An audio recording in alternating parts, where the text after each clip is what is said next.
Naam, atukyayogera ku nsonga y'obulyazamaanyi bajjama gye twali twatandikako. Obulyazamaanyi obutuleetedde emitawaana mingi mu nsi.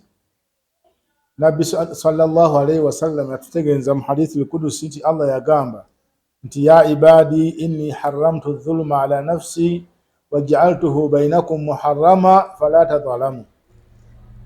Yagamba nti baddu bange, ddoboozi ya Allah yennyini ng'akoowoola ffe be yatonda ebitonde bye nti obulyazamaanya olw'obuzibu obubulimu nabwo haramusa ku nze Allah talyazamaanya, talina kwagenda kulyazamaanya. Ku lunaku lw'enkomerero olunaba lutuuse lwe tugenda okulabira obwenkanya bwa Allah subhanahu wa ta'ala, talyagenda kulyazamaanyizibwa na wano ku nsi.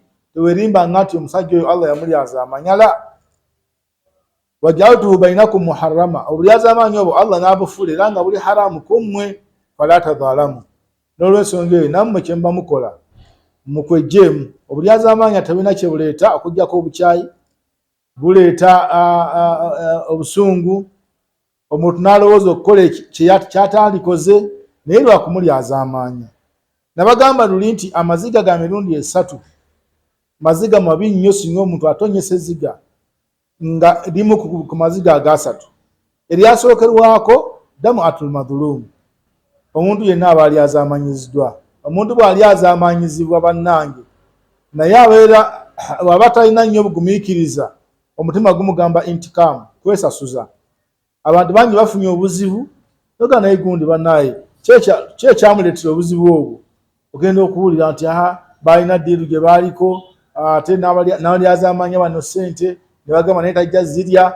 Waliwo omuntu eyafa mu ggwanga wano, enfa ye yali ya byewuunyo, yali y'amasasi, naye ebintu ebyavaayo mu mbeera y'okunoonyereza kale n'ebigambo ebyogerwa abantu abagamba munnaaye omusajja oyo yalina ddiiru gye yalina ne banne ne babeerawo akasente ke baafuna naye mbu teyakabawaako. Era bwe nga mulina kye muliko nga mulina bizinesi n'obyazamaanya banno bizinesi eyo, era omuntu oyo obusungu obwo bumuleetera okubeera ng'alowooza ku kirala. N'olw'ensonga eyo twewale nnyo ekigambo obulyazamaanyi. Waliyo abantu abalyazamaanya bannaabwe nga bwe twayogera ku nsonga y'amataka. Oli yaguza munne ettaka esayidi z'e Kampala eyo, bw'alimuguza olw'amazima ono ne yeesiga munne n'oli ne yeesiga munne ne babeera nga bagulaanidde mu kisenge, ebintu byonna byaggweeraawo, tebagenda ku LC ne bawandiikawo endagaano awo naye nga yaawo mu ddiiro. Endagaano kikulu nnyo giwandiika, naye mu mbeera kati gye tulimu wateekeddwa okubeerawo ab'obuvunaanyizibwa n'ab'obuyinza. Naye oli yamatiza munne n'amugamba nti kati nze nga bondaba. Yali musajja musiraamu, Allah yarabbi amulungamya oba akyali mulamu. N'akola ekikolwa, bw'amala omuguza ettaka ono n'akomawo eno okweseetinga afune akasente akagenda okuzimba. Naye nga bw'omanyi nti ebintu si byangu, ono yalwawo okuddayo okuzimba. Agenda okuddayo yasanga bizimbe ku ttaka lye.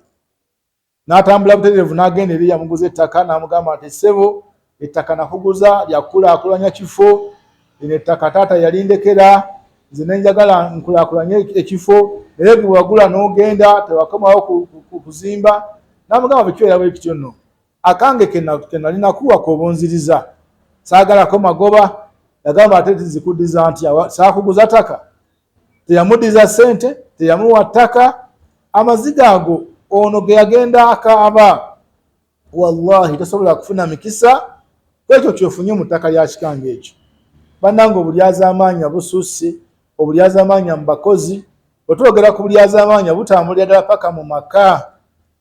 Bannaye mulina okwegendereza Allah bwe yawa obuvunaanyizibwa bw'okutambuza amaka. Abaana b'olina okubeera nga waliyo abaana abasoma, waliyo abaana abatasoma, naye nga tofuddeeyo omwana ono atasoma lwaki tasoma. Abantu abamu amulyazamaanya lwakubanga nnyina amuzaala tebakyakwatagana, nnyina amuzaala yamunyiiza, obusungu ne bukwatiramu abaana, obusungu ne bukwatiramu basaalumanya. Abalina abakyala nga balina abakyala abasukka ku omu, tulina okubeera abeegendereza ennyo ku nsonga y'obulyazamaanyi. Ate obulyazamaanyi bw'obanga obukoledde ku bantu b'amakaago, edduwa gye baba basomye, omwana wo n'atonyesa ezziga oba mukyala wo n'atonyesa ezziga, sigambagana amaziga ag'okwekoza n'okusaba ebitasoboka. kubanga waliyo omukyala ajja n'asaba bw'otampe kino era nze ngulira kino bambi ng'ensawo egaanye obutobeera bulyaza amaanyi ago ne bw'anaagakaaba tegalina kirakukosa. Naye gye tugamba nti al-dhulum al-wadih obulyaza amaanyi obulikiriya nga mukyalawo namba 2 oba namba 3 hammashtaha wamulekaawo n'obeera nga tomufaako ye n'amaka ge togafaako lwakubanga oba Allah yakuwaayo gw'oyagala ennyo obulyaza amaanyi obwo tulina okubeera nga tubwegendereza.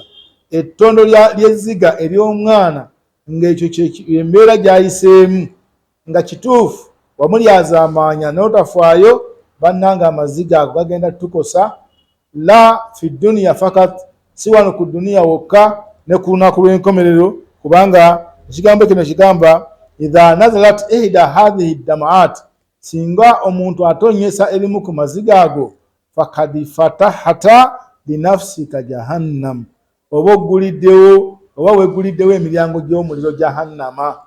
Bannange twewale ekigambo obulyaza amaanyi. Amaanyi tugalina nga tukyali ku nsi.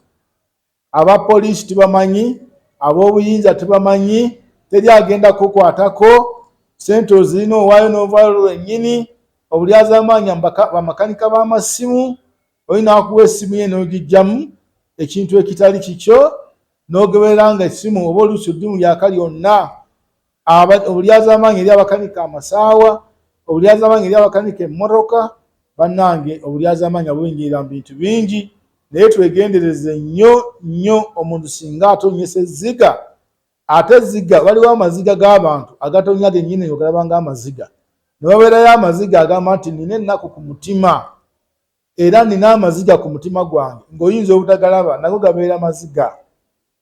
Kati nabbi kyava atugamba nti wattaku da'wata al-madhulum mu bintu bye muba mutya ennyo yedduwa omuntu gyakusabira nga wamulyaza amaanyiza fa innahu olw'okubanga edduwa eyo singa akusabira laisa bainahu wa bainaha wa baina Allahi hijab terinaako jjigi wakati waayo ne Allah subhanahu wa ta'ala. Singa omuntu awoneka n'agamba ya rabbi omusajja oyo okusinza ku kyankola ya Allah nkusaba omukwateko Allah akukwatako ate n'obeera nga ofuna obuzibu bwa bwerere. Saba Allah subhanahu wa ta'ala tugasina ebigambo ebyo era atuwe okumanya eddiini y'Obusiraamu atwewaza obulyaza amaanya eri bantu bannaffe tuwangala nabo. Subhanaka Allahumma wa bihamdika ashhadu an la ilaha illa ant astaghfiruka wa atubu ilayk. Assalamu alaikum wa rahmatullahi wa barakatuh.